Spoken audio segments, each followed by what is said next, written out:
Car हूँ, मैं तेरे दरवाजे पर आ गया। तेरी मर्जी है, चाहे मार चाहे छोड़, तू मेरा छुटकारा तो वो कर देगा, तरस आ जाएगा उसको। जब हम अहंकार से भरे पड़े हैं तो मालिक के दरबार में नहीं। कहते कोई बहुत बड़ा विद्वान था, संतों के पास जाया करता, उसको अपने विद्वान का ही अहंकार। संतों को हर एक किस्म का आदमी चाहिए, थोड़ी कदर करते थे उसकी। एक बार वो गया, संत कमरे में थे, उसने दरवाजा खटखटाया। संत कहने लगे कौन है? कहने लगे मैं हूँ। उसने कहा मेरे को तो जानते ही है। संत कहने लगे मैं कोई जगह नहीं है, चला जाए यहाँ से। अब वो सोचने लगा मैं गलत बोल गया, ऐसे नहीं कहना था। थोड़ी दूर जाके फिर आया वापस, फिर उसने दरवाजा खटखटाया। संत कहने लगे कौन है तू? क्या जी आप ही हो? कहने लगे इसमें तेरी चालाकी आ गई, इसमें बनावटी बात है। वो फिर चला गया। उसने कहा वाक्य में मैं तो चालाकी करी थी। फिर थोड़ी देर सोच के फिर गया, वो दरवाजा खटखटाया तीसरी बार। संत ने क्या कौन है? वो रोने लग गया, कहा जी मेरे को नहीं पता मैं कौन हूँ, आप ही बताओ मैं कौन हूँ। उसने दरवाजा खोल दिया। बात तो छोटी सी है, मगर हम लोग कहते हैं मन की कुंडी खोल, ये मन की कुंडी खोल देंगे तो काम बढ़ जाएगा। भजन सिमरन कोई नहीं कर सकता इस कलयुग में। और सबको पता है हमारा कितना भजन बनता है। भजन क्या सिमरन? भजन तो कोई और चीज है, सिमरन कोई और चीज है।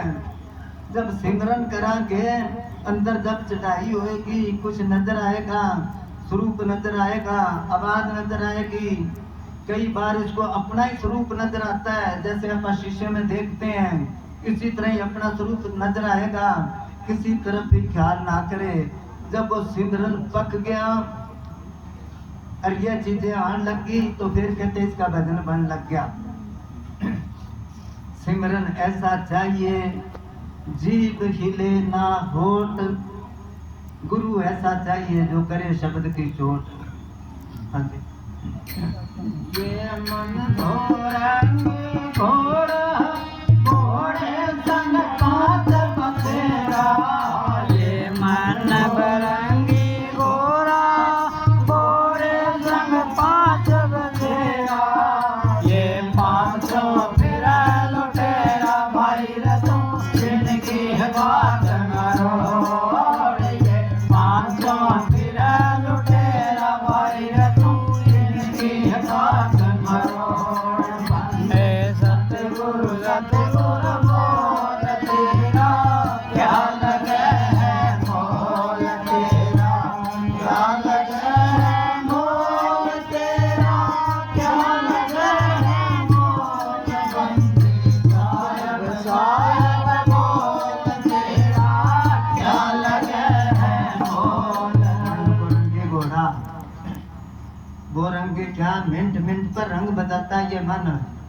कभी ये मन होवे रोगी, कभी ये मन होवे सोगी, कभी ये मन धुंध मचावे, कभी शीर सीमा घर आवे, कभी ये मन कुल का ऊंचा कि मैं इतना बड़ा खानदानी हूँ, कभी ये मन नकटा पूछा। इस मन की अगर रड़क निकाली है तो संतों ने निकाली है।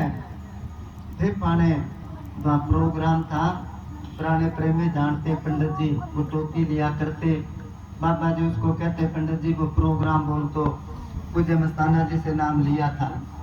उनके वहाँ पर सत्संग था उनके घर, तो सत्संग में लंगर में उन्होंने हलवा भी बनाया, सब कुछ बनाया। तो एक महात्मा था, उसको वो पंडित जी कहने लगे भाई सुन, अगर मन मांगे ना हलवा तो इसको चटनी देनी चाहिए, इसका कहना नहीं मानना चाहिए। वो कहने लगे पंडित जी आज मेरा मन चटनी मांगता है, मैं इसको हलवा दूंगा। तो ये अपने आप ही बना लेता है अंदर, अपने आप ही वो अपना पैर ये ऊपर ही रखता है। तो इसकी जो है ना रड़क निकाली तो संतों ने निकाली। मन बोरंगी घोड़ा घोड़े संग पांच बछेरा, बार वाले ज्ञान से मन काबू नहीं आता। पूज्य ने साहब जी पढ़ाया करते कि एक राजा था, उसने वेद शास्त्र सारे जबानी याद कर लिए। उसके बाद उसने ऋषि मुनि सारे बुला के कहने लगा भाई या तो शास्त्रार्थ कर लो मेरे साथ, वेदों शास्त्रों के बारे में बहस कर लो, और या मेरे को गुरु मान लो, और या मेरे साथ लड़ाई करो, बोलो क्या चाहते हो। अब ऋषि मुनि जंगलों में रहते थे, वे किसी बात में पूरे नहीं आ सकते, क्योंकि सारे जबानी याद कर रखे वेद शास्त्र। सोच साच के उन्होंने एक चालाकी खेली कि हमारा एक मुखिया है, जो फैसला वो कर देगा, हम सबको मंजूर है। कौन? मचंद्र बैठा था, ऋषि एक बैठा था पहाड़ों में समाधि लगा के। तो उन्होंने सोचा भी ये जाके उसको समाधि में से उठाएगा।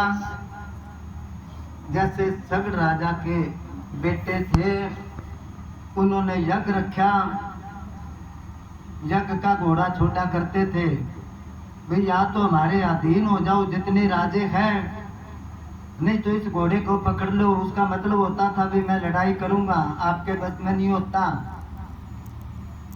तो इंद्र को चिंता लगी, भाई अगर इसका यज्ञ सफल हो गया तो इंद्रासन ले लेगा स्वर्गों में से आके, मेरे को गद्दी से उतार देगा। उसने वो घोड़ा चुरा के और कपिल मुनि के आश्रम में बांध दिया। अब सारे कहने लगे घोड़ा पता नहीं किधर गया। ढूंढते ढूंढते जब वहां गए तो वो ऋषि बैठा था समाधि में। वो राजे के लड़के जो थे बदतमीजी करी, उसको जबरदस्ती उठाया, क्योंकि ऋषि को पता नहीं था कोई घोड़ा बांध गया। जब उठाया तो उसकी क्रोध की अग्नि से वो सारे ही भस्म हो गए। उस टाइम अपने यहाँ गंगा नहीं थी, जो गंगा नहाने के लिए जाते हैं ना, तो उनकी मुक्ति कराने के लिए, पता ही होगा, इतिहास पढ़ा होगा, उनके परिवार में राजा भगीरथ होया था, वो गंगा को लाया था स्वर्गों में से, उनकी मुक्ति कराई थी। तो सारे ऋषि मुनियों ने क्या भी उसको जाके समाधि में से उठाएगा और ये राजा उनकी क्रोध की अग्नि से भस्म हो जाएगा, अपना खेड़ा छूट जाएगा। अब राजा वजीर को कहने लगा फौज तैयार कर, चलते हैं। वो कहने लगा फौज क्या करनी, अपन दोनों ही चलते हैं, ऋषि तो एक ही है। अब चले गए, मगर वजीर था, उसको पता था भी ऐसे उठाया तो खतरा है।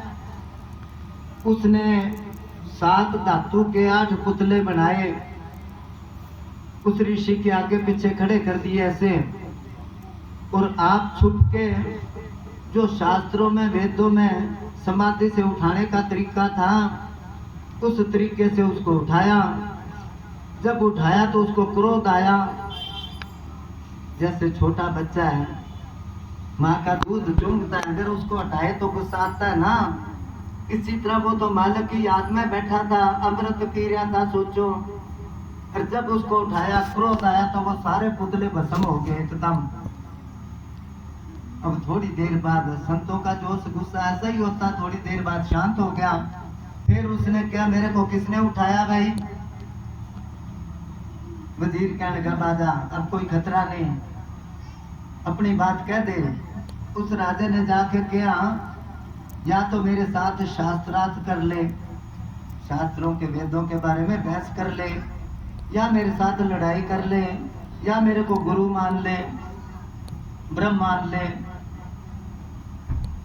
वो ऋषि कहने लगा कि राजा, मैं तो एक दुश्मन के डर से यहाँ छुप के बैठा हूँ, क्या तेरे साथ लड़ाई कर सकता हूँ, क्या मैं बहस कर सकता हूँ? वो कहने लगा तेरे को बैठे पता नहीं कितने साल हो गए, इस टाइम पर मेरा राज है यहाँ, बता कौन दुश्मन है, अभी मार के तेरे आगे लाऊंगा। वो कहने लगा बहुत बलवान है, तेरे जैसों को तो घोंक मार के उड़ा देता है वो। जब थोड़ी सी उसने बढ़ाई करी तो राजा कहने लगा कि ऋषि, या तो उसका नाम बता मेरे को, मार के तेरे आगे लाऊंगा, नहीं तो तेरे को मुंह नहीं दिखाऊंगा मैं। वो कहने लगा पक्का इकरार करके, पक्का है। वो कहने लगा वो दुश्मन तेरे अंदर मन बैठा है, जब काबू आ जाए ना, तू मेरे पास आ जाना, मैं तेरे को सब कुछ मारने के लिए तैयार हूँ। अब राजा कोई बार वाले ज्ञान से थोड़ा मन काबू आता है, जब काबू नहीं आया उसके, तो उस टाइम जबान के पक्के होते थे, जंगल में जाके लकड़ी इकट्ठी करके आग जगा के और उबल के मर गया वो। तो वो कहता मन बोरंगी घोड़ा, घोड़े संग 5 बछेरा। ऐसा है कुछ अपने शादी क्या करते, ये मन जो है अभ्यासियों को रुआ देता है। जब सिमरन पर बैठता है तो सारे ख्यालात लाके इसके आगे ढेर लगा देता है। जो कोई बात याद ही नहीं थी उस टाइम याद आएगी इसके। और महाराज शाम सिंह ने लिखा है, एक अभ्यासी था, भजन करता 2-2 3-3 घंटे बैठता, जो ख्याल आते निकालता गया। आखिर को 13 साल हो गए थे, दांती रखी कोई खेत में, भूल गया था। 13 साल बाद वो दांती आगे आ गई। जब खेत में गया तो वो माटी सी बन रही थी, दांती मिल गई। दांती होती ना पचारा काटने वाली। ऐसा है ये मन। हाँ आगे हो जो, बहुत जगह पड़ी है।